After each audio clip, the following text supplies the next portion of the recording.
Hi, this is Larry Bauer, Chief Executive Officer Emeritus of the Family Medicine Education Consortium, and I'm really pleased today to be talking with Dr.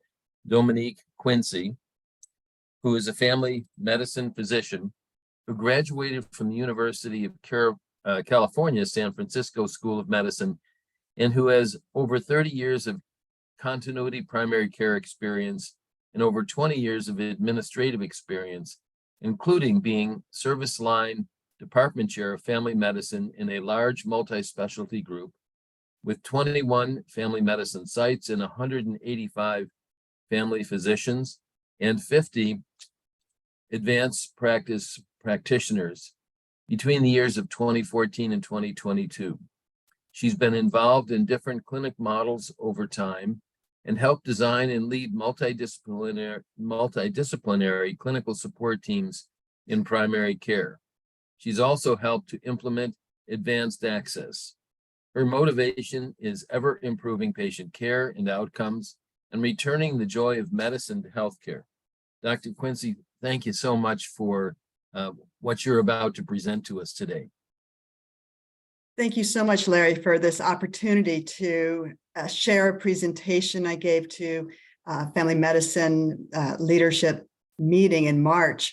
I've modified the slides slightly to be a little more primary care focused, although this was an FM meeting, and I'm very excited to get started. So let me share my slides. So the title of the presentation is the Quadruple Aim and Path Forward.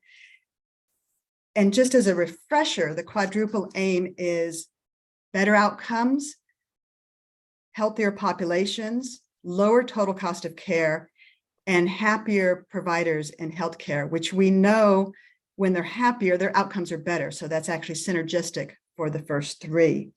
We also know that longevity increases when you have more primary care. So what was the catalyst for this discussion? It really was a discussion with this same group 3 years ago, where one of the presenters asked, what is family medicine's special brand? Why do we need family medicine? And we had a wonderful, robust discussion. And what we all came to was that the special sauce, or what's really important, is that patient-physician relationship. We all have anecdotal, illustrative stories of catching things early, prevention, due to a patient feeling comfortable reaching out to us early, and the importance of us knowing that individual patient, their family, and their community. There's also been studies starting in the 1990s. Dr. Starfield is well known for her studies, one of which showed if a patient had a primary care provider whom they trusted, and they saw first, for 24 preventive and acute conditions, their total cost of care was cut in half. So stepping back, why did we ask this question? And it's because many of us have been told over time, and we've experienced in our practices, that being paid on an RVU model, which is common in many clinics, does not always cover the expenses of a primary care practice. RVUs were set in the 90s, and more value was put on procedures and acute visits, but really not on time for the relationship and chronic care. And so this led to primary care physicians who were not doing procedures, not always covering their expenses. Compounding that is that there's been a change in demographics in the US, leading to the need for much more primary care, chronic care, and coordinated care, which RVUs are really not designed to cover. And there's been a real change in how we deliver care. Over the last 15 years, we've moved to an electronic health record, which has in baskets where much of that work used to go to the team.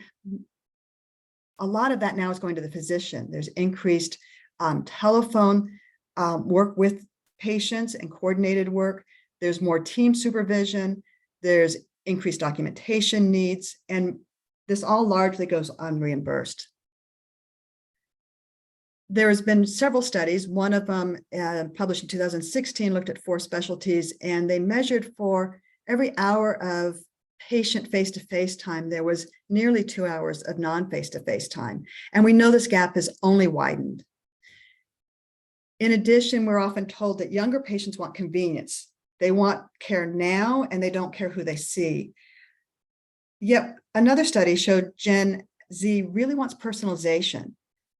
So what does that mean? Does that mean they want to see someone who is their personal primary care physician or provider? Is that choice of phone, video, or in person?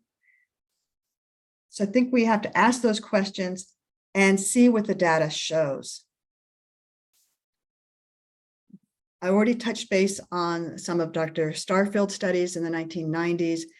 Since then, the National Academy of Science, Engineering, and Medicine put out a report in May of 2021, and you see the cover of it here. It's a 450-page report, and the title in fine print there is Implementing High-Quality Primary Care, Rebuilding the Foundation of Healthcare. And in the abstract, they talk about primary care is, quote, critical for achieving healthcare's quadruple aim, end quote.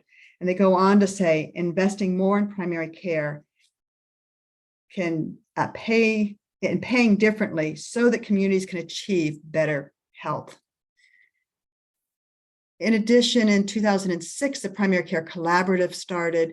They've done a lot of work on pulling data, which is supported by this recent NASEM article. They've also noted that the primary care spend in the country is of around 5 to 7% of the whole healthcare dollars, and that it's been going down.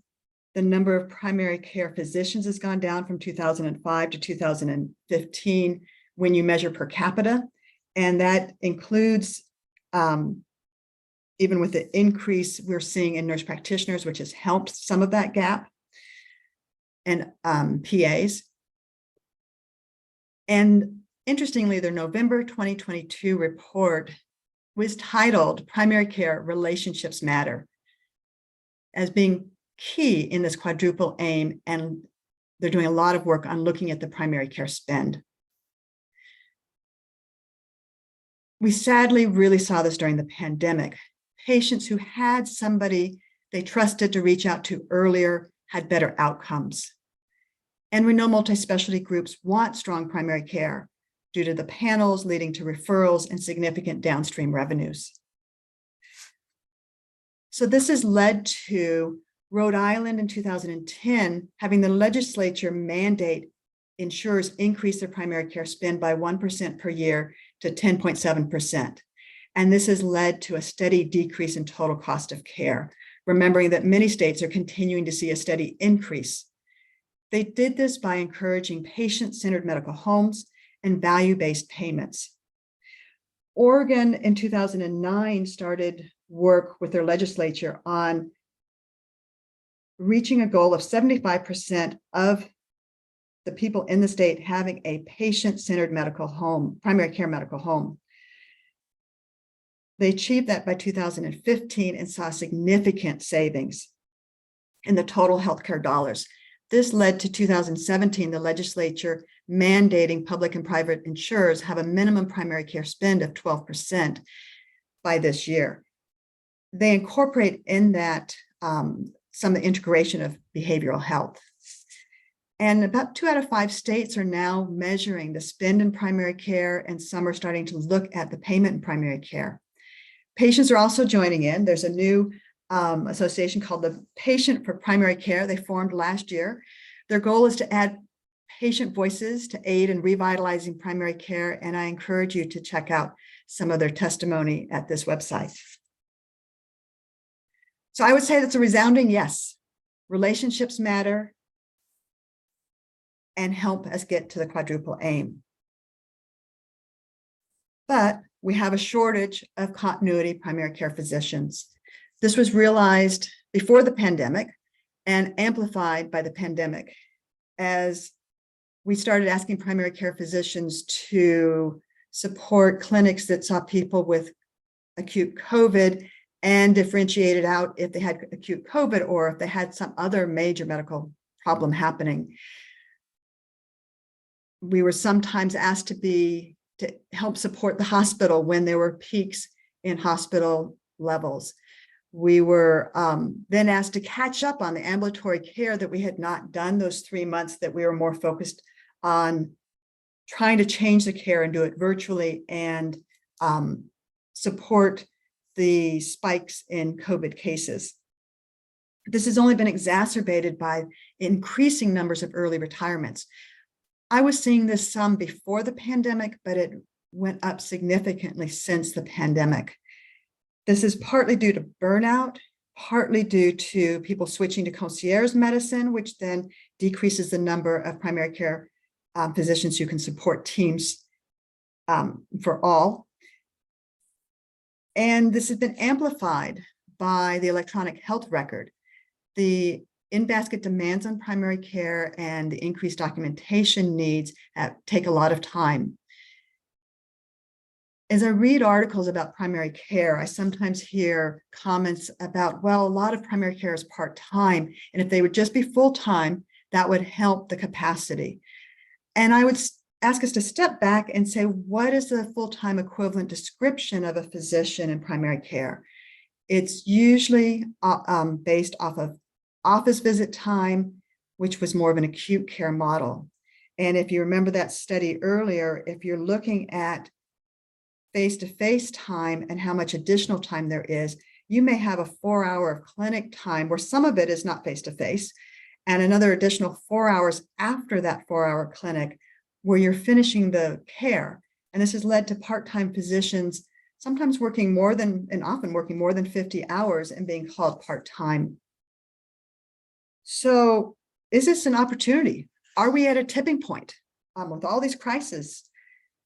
What can we do to structurally realign incentives for sustainable primary care with patient primary care relationships? We know we need more primary care physicians and APPs for the quadruple aim, and I would argue RNs, et cetera. We know from Rhode Island's experience that if you increase the spend, you can increase the primary care providers per capita, which they were the only New England state to do that in the time they were doing this, and they've continued. And this helps get you to the equity of caring for all of our population. For the specialists, this is an opportunity for higher octane referrals. And interestingly, Rhode Island did not see a decrease in number of specialists. There was actually a small increase. For the payers, the total cost of care comes down. And what we see is a decrease in ER visits and hospitalizations and hospital days, which is good for patients. So how can we increase primary care capacity in the short term and in the long term? I would suggest that some clinics are already doing this, but for those that aren't, working on upscope and working on panel size, these two things can increase your capacity by up to 30% within 9 to 12 months. What do I mean by upscoping? First, that you need a robust clinical support team in your primary care clinics. You need RNs, PharmDs, social workers, so that the primary care providers can work to their full scope and seeing patients and the physicians leading teams. Second, you need a culture change. You need the team to be saying, who on this team can do this work besides the doctor? When requests come in from patients, how do we address those? I worked on a in-basket support team, and before I did that, I spoke with 14 patient advocates, and I asked them what their needs, expectations, and wants were. And they said for many of their requests, they wanted a quick response. They didn't need it to come from the doctor. They were surprised when it came from the doctor. Some things they wanted to go to the doctor. So it's really getting the work to the right person. Examples are when we set up protocols for the RNs for RXs and for the PharmDs for other protocols with RXs, we saw major success in patient care and volumes to physicians. So if a great example was we had a diabetes protocol, and the PharmD was doing the refill, and he noted that the patient wasn't refilling the medication as often as you would expect. And the individual's A1C was 9.0. So he called the patient and learned that the patient was having difficulty getting their insurance to cover the medication and had questions about how to take it. The PharmD was able to resolve the insurance issues and was able to answer the questions and ask the patient to take the medication as prescribed for 2 months and see their primary care physician at that time. The primary care physician was CC'd on the note, and in 2 months came back and the A1C was 6.8. I mean, a major success. Other examples are, I see a patient with new diabetes in the clinic, and if they need insulin, I can start the education, have the RN teach how to do the insulin injections and do more education. If I see somebody with a blood clot, I can send them down, or someone I think has a blood clot, I can send them down for an ultrasound, let them know the results, and hand this off to an RN who can teach them how to do the Lovenox injections, can teach them about maintaining their diet with Coumadin and how to adjust and answer questions. Whereas in some clinics, if there's not that support, the doctor either runs 2-3 patients behind trying to do all of that work, or sends the patient to urgent care for that care, which is not ideal. Third, you need robust documentation support, whether that be scribing, AI, robust dictation. You want the physician being able to do physician work rather than being a scribe. And fourth, critically, is having the organization aligned with this plan. What I've seen is sometimes someone in the organization will find something of value that they want to hand off to the primary care team, and it's easy to attach it to the primary care physician's in basket. When I went to GPIN, one group had really addressed this well, where any of these projects went to primary care physician senior leadership, and they said, well, who would be the best person to do this new task? Is that an RN? Is that a PharmD, an APP, physician? Who is the best person? And if it is the physician, having physicians involved in designing how it comes to the physician's in basket and what's prepped before. Moving on to panel. Panel size is, it's a very interesting topic to me. I'm often asked, what were the panel sizes at each of the 21 sites that I led? And while I could answer that question, it wasn't the right question. I think the right question is, what is the right size for that individual's practice based on the patient's needs at that time and the amount of clinical support they have? For instance, you can do risk adjustment, and I can have 5 80-year-olds with diabetes, and maybe all of them under excellent control, and they don't actually need that much time from me. Or I may have several patients suddenly very sick in my practice, and my access decreases. I may need to close my practice as I get that group of patients through their need right then. So I think the better question to ask is, what is your access? And I would propose advanced access is really key to, if you want a bigger panel, you need advanced access. Interestingly, when we managed to get 5 clinics to true advanced access, they were all able to open their panels. These were people who had closed panels for years. And the reason is really that if you see your own patient within 1 to 3 days, if the patient sees who they connect as their primary care provider, again, within 1 to 3 days, they don't make a follow-up appointment as often. We find if they see urgent care or one of our colleagues, 1/3 of them will make a follow-up appointment to make sure we agree with what they were told. We were able to successfully do this with shaping the schedule. There were no holds. This saved on RN triage. And then the question was, well, how do you monitor the size? We did this with the physicians. We looked at third next available, time with own, see your own ratios, and lake size is looking at how many patients are booked out into the future. Like with a pediatrician, that might be, who sees a lot of newborns, that might be fairly large, and that's good lake size. But if it starts creeping up, you say, okay, what's happening? So working on these measures with the physician, we could help monitor and panel adjust the size. We found this was a major patient satisfier, major physician, APP, healthcare team satisfier. It just, everyone was very happy, and it was less expensive. So the next big question is, how do we increase primary care providers long-term to reach an equitable person to primary care relationship for all?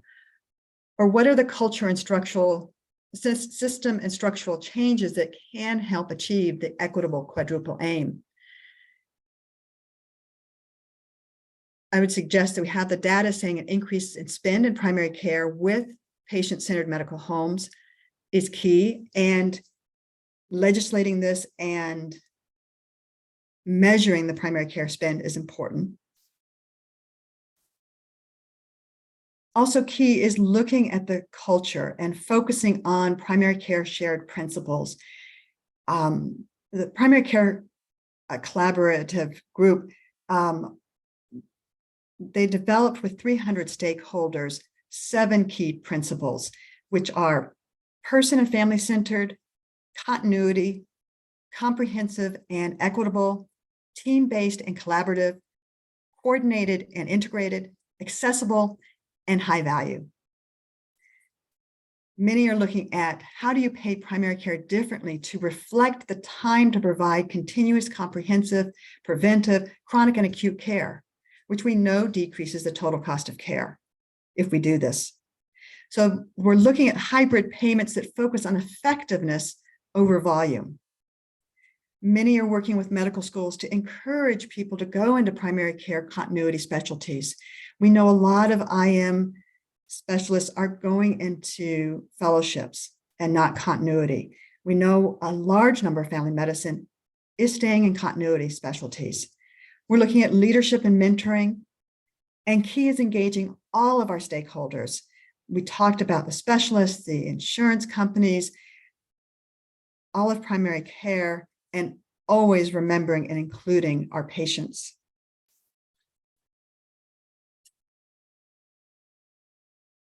Collaboratively with structurally aligned healthcare incentives, we can revitalize primary care with re-emphasis on the critical patient primary care relationship and achieve the quadruple aim equitably for all.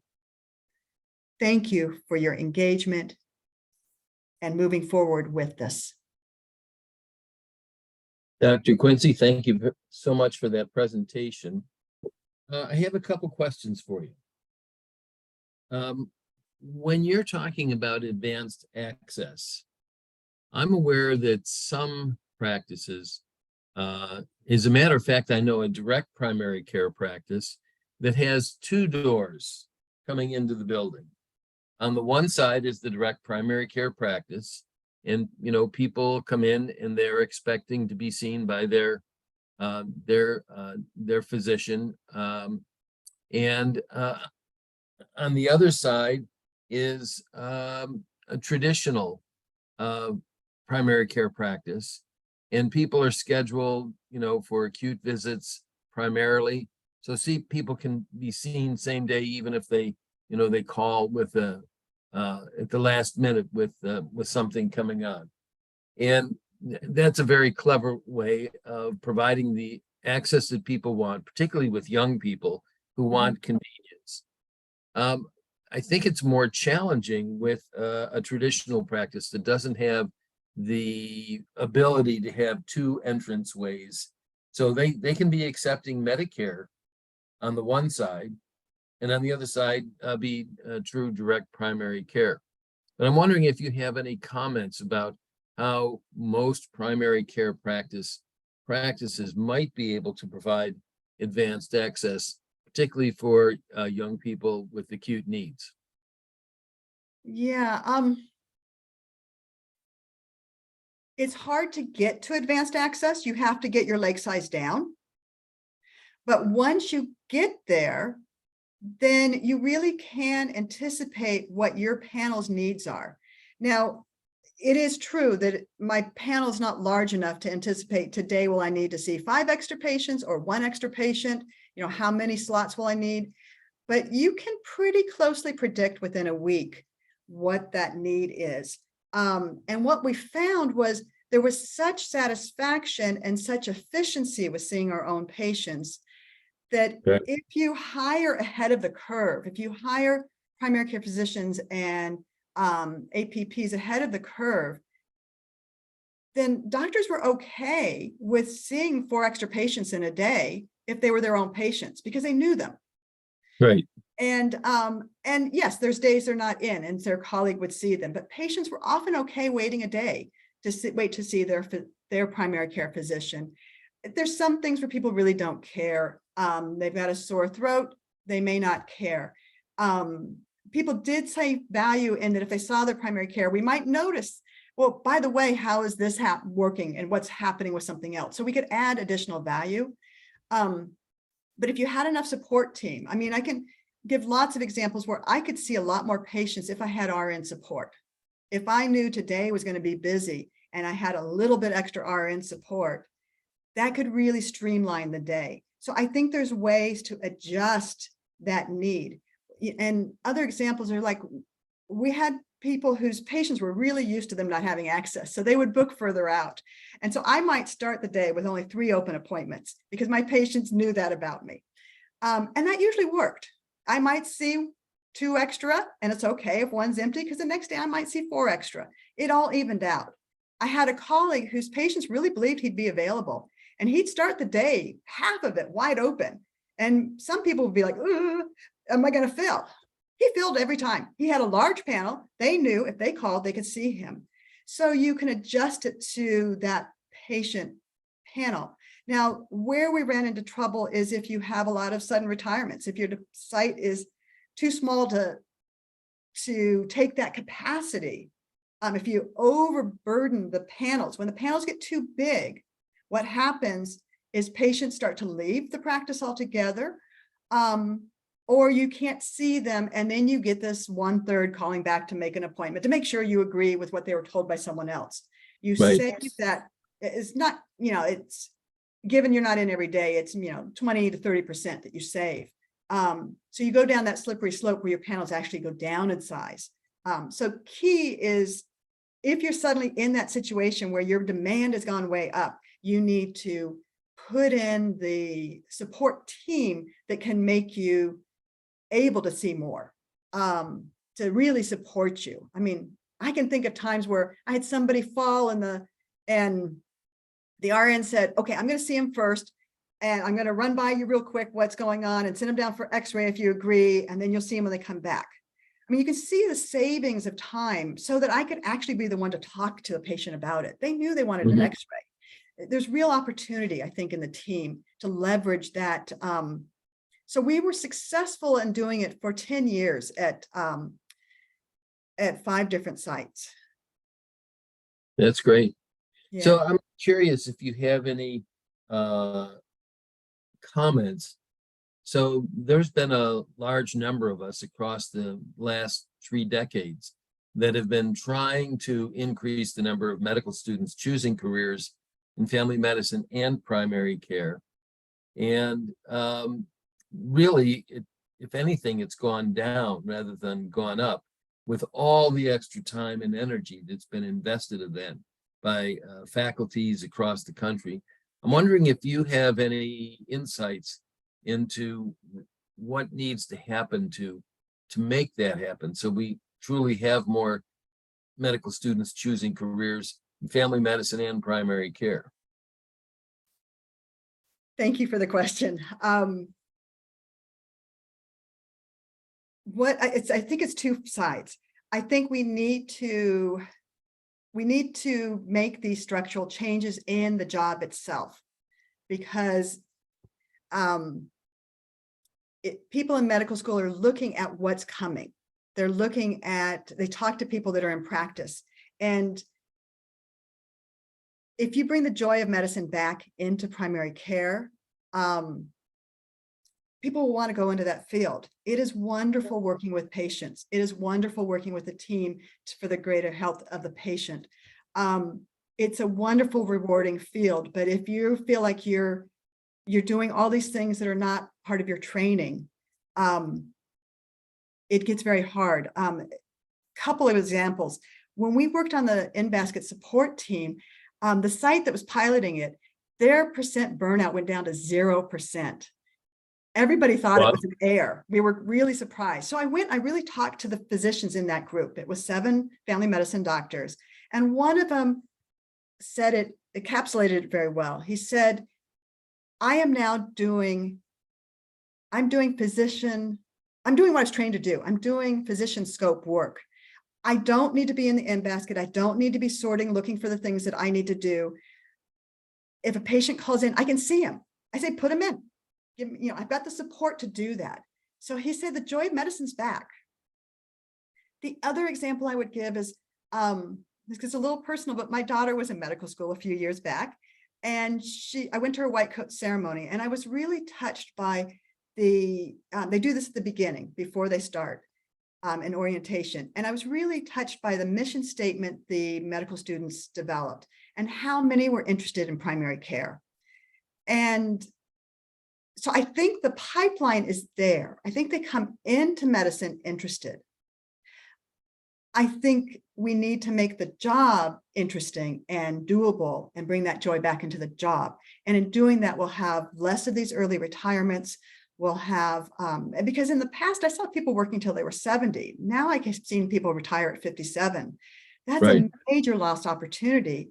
And it's sad for the physicians. And we need them to lead the team. I mean, we've got a wonderful nurse practitioners, physician assistants, but the training is different, and we need primary care physicians as part of that team. So I think there's real opportunity if we really tackle the quadruple aim and make this a doable, enjoyable, wonderful job. Great. One last question for you. You mentioned that there's need to engage all the stakeholders, particularly patients.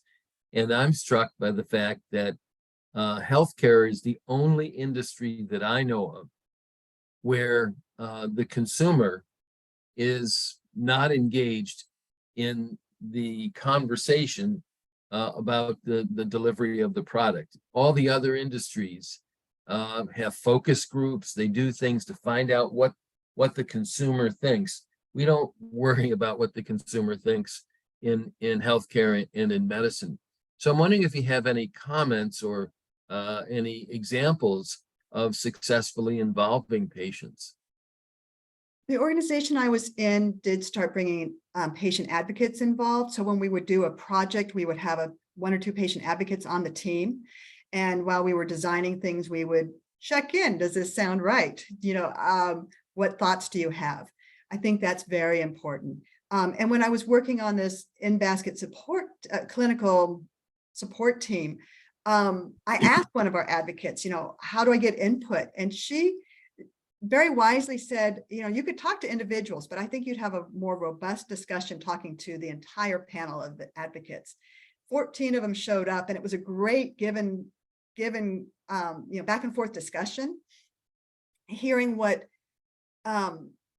people that wanted, a quick answer to people saying, I've got major chronic illnesses and I need to have all of that go with my primary care physician.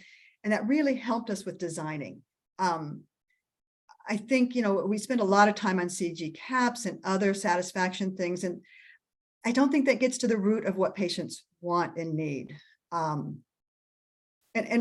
Fortunately, we have places like the Green Center that's been working on this, and we have other surveys. But I really think bringing those patients in as you're designing things is helpful, and especially with Gen Z. I mean, I keep hearing things And I'm like, well, what does that mean? What was the question they were asked? And I'd rather talk with them and see both what their needs are and share with them what primary care can provide, because I think many people don't know what primary care can provide. Right. During the pandemic, people didn't know who to call. They hadn't been sick before. And it was very hard. I mean, it was very sad in many cases. Okay, well, thank you very much for that, Dr. Quincy Adams. Thank you so much for presenting today. And would it be okay with you if people had a question that they wanted to send an email message to you? Would it be okay for them to contact you? Yes, let's talk about how to do that contact. I have to figure out how to set that up, but I would be happy to give to talk to people about this. And I'd like to end with a positive note. I really think that that we can bring the joy of medicine back. We can really get the quadruple aim equitably for all. So I'm very excited about where we are in medicine. It's a crisis that I think we can tip to making things better. I agree with you. Thank you so much for sharing this. Thank you.